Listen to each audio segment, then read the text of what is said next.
Welcome to MJ Hobby Corner, guys.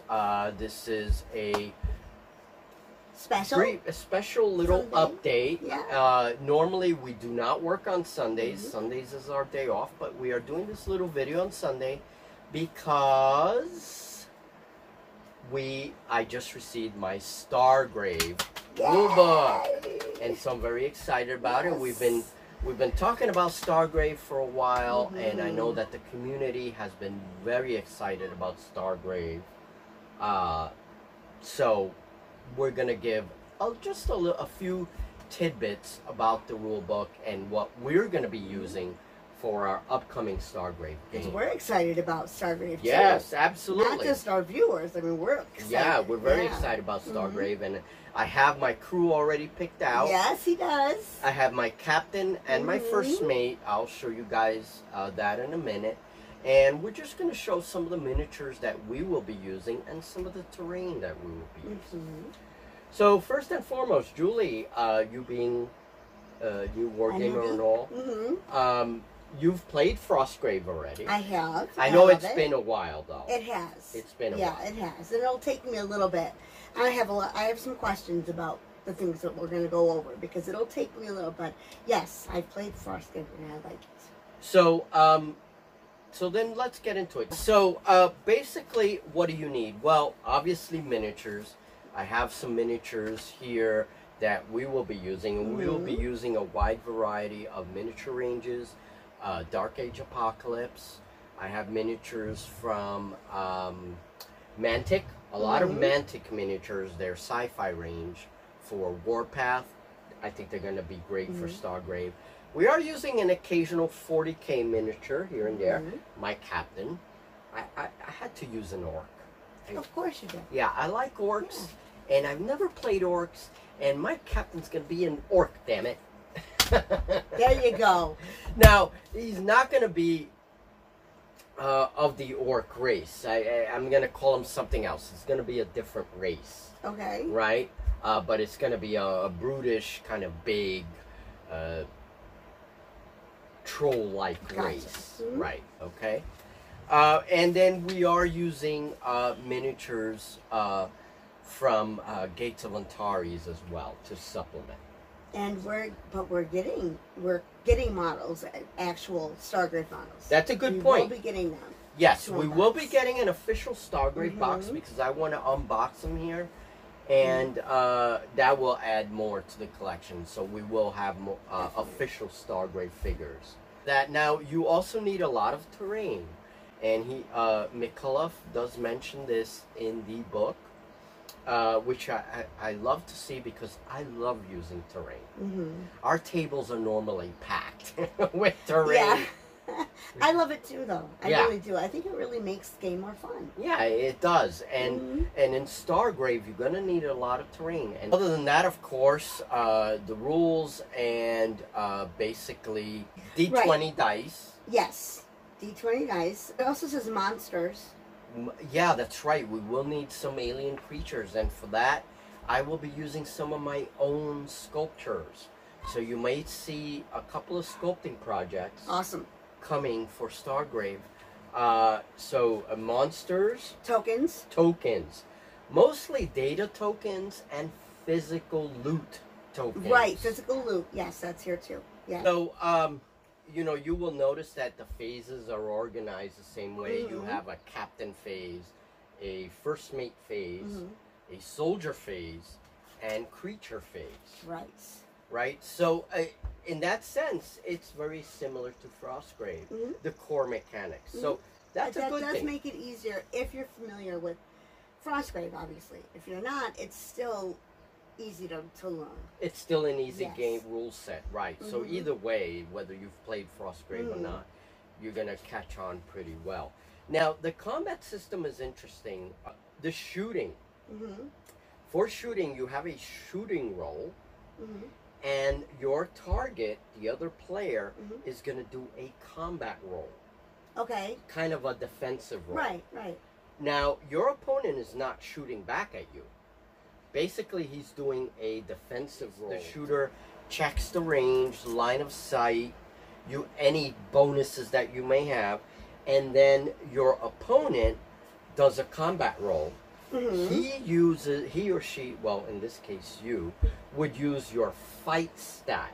So that's interesting. The shooter uses his or her shooting stat, but the target will use their fighting stat. Right.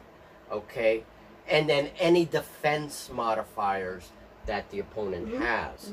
Whoever has the highest number wins, and so the shot hits. Now, let's say if you, as a defender, your roll is higher, my shot misses. Okay.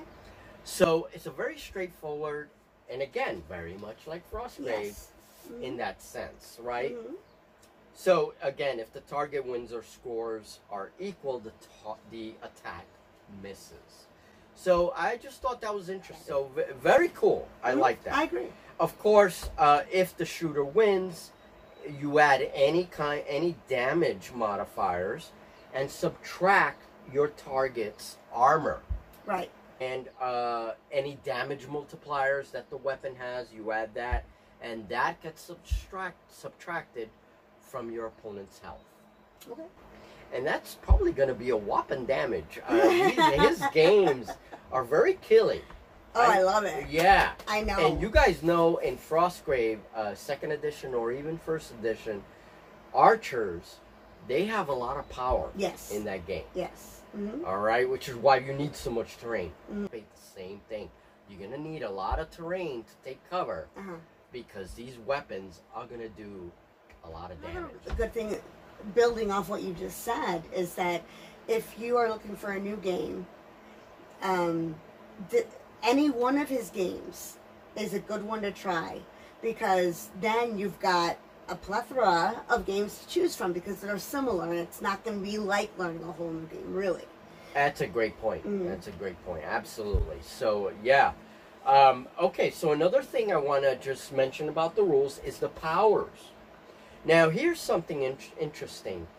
Either before or after the power, right, the power roll, whatever power you chose to use, the figure may make a free 3-inch move. Either before or after that power is unleashed. Interesting. That is a very interesting rule. Yeah. Kind of. Yeah, that's cool. Right? So that means that your captain or your first mate is going to have a free 3-inch move before or after they cast that power. That's awesome. So it kind of it keeps you moving, you know, and you can unleash some awesome power on somebody and then move, right? Get out of the way before they can retaliate.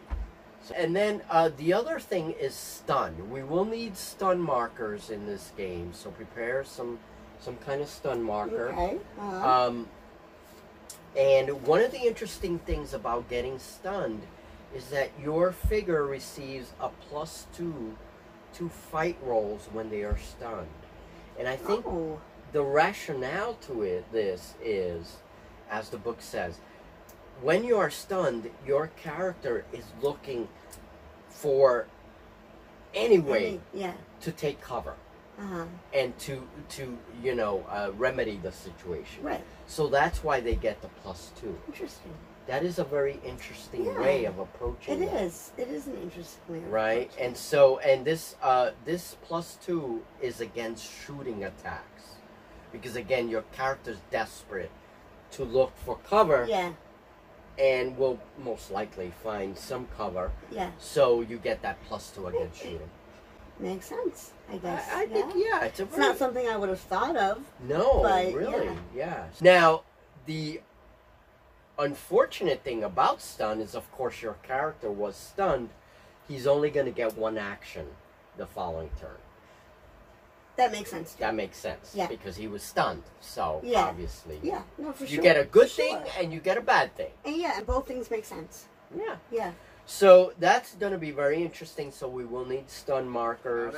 I think this is interesting. Create robot. The player may immediately add one robot soldier to their crew for no cost. This soldier can be of any type except the armored trooper, but the crew is still subject to the normal limitation on soldiers and specialist soldiers. So this is an out-of-game power. Again, Frostgrave-like.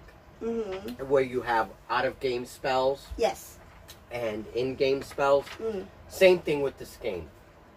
That's an interesting one. Create robot. I like this one. Which one's that one? Bribe. Bribe! Yeah. Oh, what does that say? That's awesome. It says, if successful, place one bribe token next to the table and make your opponent aware of it. At any point of the game, when your opponent declares that a soldier, not a captain or first mate, is making a shooting attack, but before the dice are rolled, you may play your bribe token. The shooting attack automatically misses and no dice are rolled. Oh! No crew may use more than one bribe token in any game. So that's that is interesting. Yeah, I Holy like it though. Crap! And of course, people. That's great. yeah, and there's a lot of very powerful powers here. Yeah, there's some good ones. Cancel power. It has activation 12, strain 1. Strain is something you guys will see in our games. Strain is because when you cast these powers, you do have a strain on your character, which Sure. is good. Makes sense. Yeah, of course. Your character has also weaknesses, you know? Mm-hmm.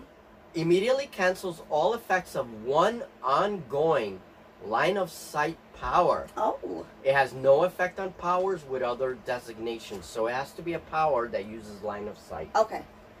That's interesting. You can cancel it. Here's another sheet for you in case we'll go over a couple and then we'll stop. Yeah. Anything else that sounds interesting? Bait and switch. What's this? This power may only be used against a soldier carrying a loot token. That figure must make an immediate will roll. If failed, the figure immediately drops the loot token and the activator may move it up to 4 inches in any direction. Wow, that's pretty cool. I love it. Holy crap, yeah. So even when an opponent gains a loot token, you're not safe. Because you can... Oh, that is so cool. Yeah, there's a whole bunch of really cool ones. Now, last one I'll do here. Remote firing. Interesting. Activation 10. Strain 0. So there's no strain on this one. Line of sight. It is a line of sight power. This power allows the user to select one robot in the same crew that is within line of sight. That robot makes an immediate +3 shooting attack to any legal target within 12 inches. This attack does not count as the robot's activation. Oh, wow. Nor does it cost the robot any action. That's pretty cool. So that really enhances your robot. Sure. So that is good awesome. stuff there. Really good stuff. I'm liking the powers.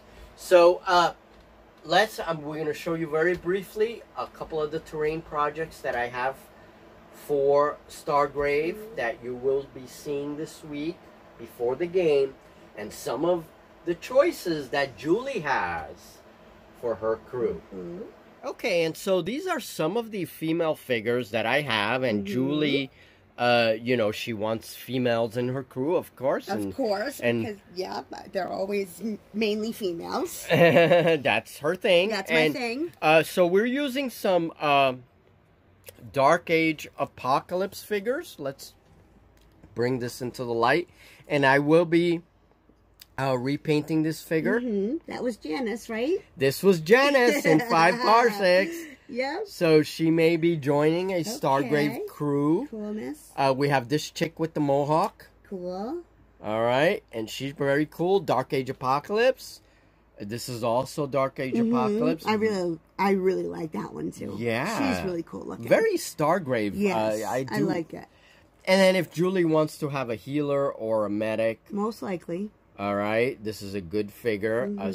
Again, Dark Age. This is an old HeroClix model. I love that one. You like this one? Yeah, I really do. Yeah. I converted her, and I will be repainting her and redoing the base. But she has dual pistols. How cool is that? I know, that's cool. It's really cool. So that's another figure for Julie. And this one, how cool is she? I'm trying to figure out, like, where's her head? Oh, now I see. Okay. She has big ponytail. Yeah, I know. Like, what the hell? I don't get it. Okay. It's funny. We're getting old, guys. Yeah, we don't see the takes miniature. me a second. Here's another female. She's cool. I like her. She's really cool. She's very cool. As a soldier. Yeah. She's and then cool too. I like check her. her out. Yeah. See, I'm naming one of them Julie. One of them's gonna be. She would make a good captain, I think. She has that kind of look to her, like a rugged. Okay. And this is an old Malifaux figure, and I will be repainting this. This would be cool in Stargrave. They do have robots and robot hounds and whatever. Would be great. Yeah. So that's going to be it. Yes, I'm going to be like a Robin Hood sort of pirate that's stealing back from the mean people to the... All right. And for me, these are the figures that I will be using. I have to paint this guy. This is probably going to be my captain. Some big orcish figure. And then I have some figures here from Mantic Games, Necromunda. This is also from Mantic Games.